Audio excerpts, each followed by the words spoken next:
Subscribe to our YouTube channel and press the bell icon to get the latest updates. JNU छात्र संघ के पूर्व अध्यक्ष के तौर पर चर्चित सीपीआई नेता कन्हैया कुमार आगामी बिहार विधानसभा चुनाव नहीं लड़ेंगे।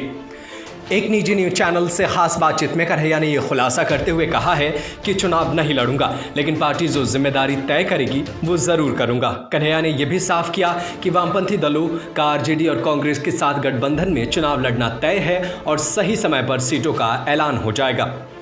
कन्हैया कुमार की चुनाव नहीं लड़ने की बात हैरान करती है, क्योंकि लॉकडाउन के पहले ही कुछ महीनों में कन्हैया ने नागरिक संशोधन कानून और राष्ट्रीय नागरिकता रजिस्टर के खिलाफ बिहार भर में कई सभाएं की थी, जिसमें खूब भीड़ उमड़ा था।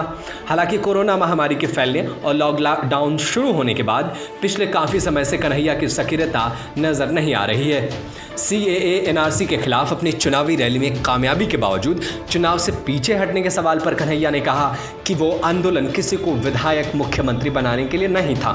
उसकी कामयाबी ये थी कि बिहार विधानसभा में NRC के खिलाफ प्रस्ताव पारित किया गया, जबकि बीजेपी वहां सरकार में शामिल है।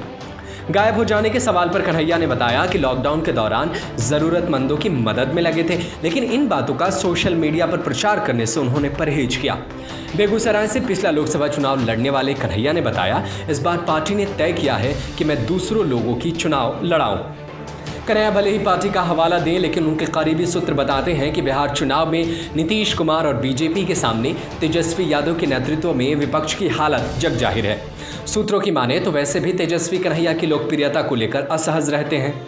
इन्हीं वजहों से कन्हैया बिहार विधानसभा चुनाव में नहीं उतर रहे हैं, ताकि परिणाम के बाद हार के बहाने के तौर पर उन्हें ना निशाना बनाया जाए।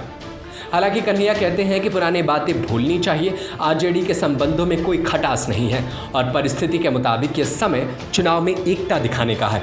बीते लोकसभा चुनाव में आरजेडी ने कन्हैया के खिलाफ उम्मीदवार उतारकर उनका खेल खराब कर दिया था। हालांकि कन्हैया दूसरे स्थान पर रहे, लेकिन बीजेपी के गिरिराज सिंह को 50% से ज़्यादा वोट मिले थे।